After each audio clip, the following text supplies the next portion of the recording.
नमस्कार विद्यार्थियों, स्वागत है आपका गुरु जम्बेश्वर क्लासेज में।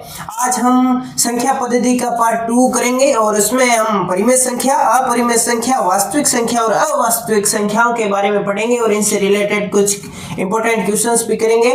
तो शुरू करते हैं आज का वीडियो। आज हम संख्या पद्धति पार्ट 2 में पढ़ने वाले हैं सबसे पहले परिमेय संख्या। तो परिमेय संख्या किसे कहते हैं देखते हैं। वे संख्याएं जिन्हें हम P/Q के रूप में लिख सकते हैं और जहां हर में 0 नहीं होना चाहिए, क्योंकि हर में 0 आ जाएगा तो वो संख्या क्या हो जाएगी, अनंत हो जाएगी, इसलिए हर में 0 नहीं आना चाहिए। उदाहरण देखते हैं, जैसे 2/3 -5/7 4 0। जैसे क्या ये कैसे होगी, P/Q के रूप में आप बोलेंगे कैसे लिख सकते हैं, तो देख सकते हैं कि 4 को हम 4/1 के रूप में लिख सकते हैं, इसीलिए ये क्या है, ये परिमेय संख्या है। और आप बोलेंगे 0 कैसे लिख सकते हैं, तो 0 को हम 0/1 लिख सकते हैं।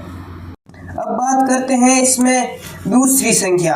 तो हमारे पास दूसरी कौन सी संख्या है, दूसरी है अपरिमेय संख्या है। तो देखते हैं अपरिमेय संख्या किसे कहते हैं, कि वे संख्याएं जिन्हें हम P/Q के रूप में नहीं लिख सकते।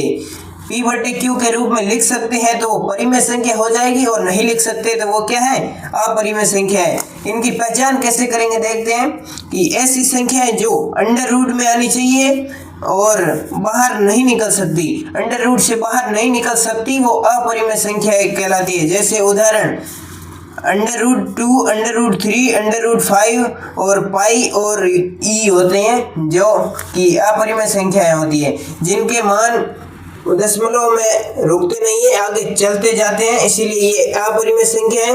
और जिनका दशमलव प्रसार, जिनमें दशमलव रिपीट हो रहे हैं वो परिमेय संख्या होगी, और जिनके समाप्त हो जाए वो भी परिमेय संख्या होगी। जिनके अलग अलग आ रहे हैं और रिपीट नहीं हो रहे हैं और चलते जा रहे हैं तो वो अपरिमेय संख्या होगी।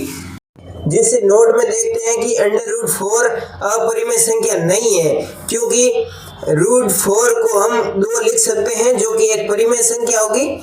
इसी प्रकार जो अंडर रूट खोल के संख्या प्राप्त हो सकती है परिमेय संख्या, तो वो अपरिमेय संख्या नहीं होगी। अंडर रूट वाली ऐसी ही अपरिमेय संख्याएं होंगी जो खोलने पर जिनके दशमलव में अंक रुकते नहीं है। तो उसके बाद हम देखते हैं वास्तविक संख्याएं। उसके बाद देखते हैं वास्तविक संख्याएं।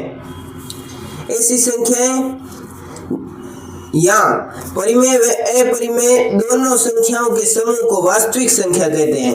दोनों के समूह को क्या कहते हैं, वास्तविक संख्या। परिमेय प्लस अपरिमेय बराबर वास्तविक संख्याएं होती है।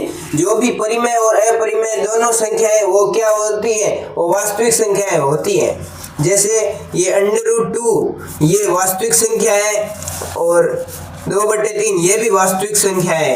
दोनों संख्याएं क्या होगी, वास्तविक संख्या होगी। उसके बाद देखते हैं अवास्तविक संख्याएं किसे कहते हैं।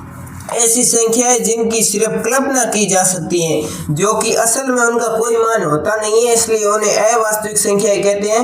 इनकी पहचान करेंगे कैसे, कि अंडर रूट के अंदर माइनस का चिन्ह आ जाए तो वो अवास्तविक संख्या होगी। एग्जाम्पल के लिए √-2, √-5, √-1 इत्यादि ऐसे मान हो सकते हैं जो कि अवास्तविक संख्याएं होती हैं। इसके बाद कुछ क्वेश्चंस करते हैं, देखते हैं। महत्वपूर्ण प्रश्न है कि सबसे छोटी अभाज्य संख्या कौन सी है। तो आपसे पूछा जाए कि सबसे छोटी अभाज्य संख्या कौन सी है, तो वो होगी 2 होगी। और उसके बाद देखते हैं निम्न में से कौन सी अपरिमेय संख्या है। अपरिमेय संख्याएं कौन सी है ये पूछा गया है। √4 इसको लिख सकते हैं 2, इसलिए ये परिमेय संख्या है। 0.5 ये भी परिमेय संख्या है। √7 ये अपरिमेय संख्या है, और 2/3 ये भी परिमेय संख्या है। उसके बाद क्वेश्चन नंबर 3 आता है, क्या शून्य एक परिमेय संख्या है। तो हाँ, शून्य भी एक परिमेय संख्या है, क्योंकि शून्य को 0/1 के रूप में लिखा जा सकता है, इसलिए शून्य भी परिमेय संख्या है। उसके बाद देखते हैं पाई किस प्रकार की संख्या है। तो हम बात करेंगे पाई एक अपरिमेय संख्या है, क्योंकि पाई के दशमलव में मान रुकते नहीं है। आप बोलोगे कि पाई को तो हम 22/7 लिखते हैं, जो कि मान सिर्फ लगभग मान है, वास्तविक मान ये नहीं है। वास्तविक मान 3.14, इसके बाद आगे चलते रहते हैं, कभी रुकते नहीं है, तो वो पाई इसलिए अवास्तविक संख्या है। तो उसके बाद देखते हैं सबसे छोटी भाज्य संख्या होगी। सबसे छोटी भाज्य संख्या कौन सी है? तो हमारे यहाँ पर सबसे छोटी भाज्य संख्या वो होगी 4 होगी, क्योंकि उससे पहले आने वाली सारी संख्याएं अब अभाज्य हैं, क्योंकि 2 अभाज्य हैं और 3 भी अभाज्य और 1 न तो अभाज्य और न ही भाज्य संख्या है। तो आज का हमारा वीडियो यहीं तक है, और ऐसे ही लेटेस्ट वीडियो और बेसिक मैथ्स और अन्य स्टडी रिलेटेड वीडियो देखने के लिए हमारे चैनल को सब्सक्राइब करें और वीडियो को लाइक करना ना भूलें। धन्यवाद।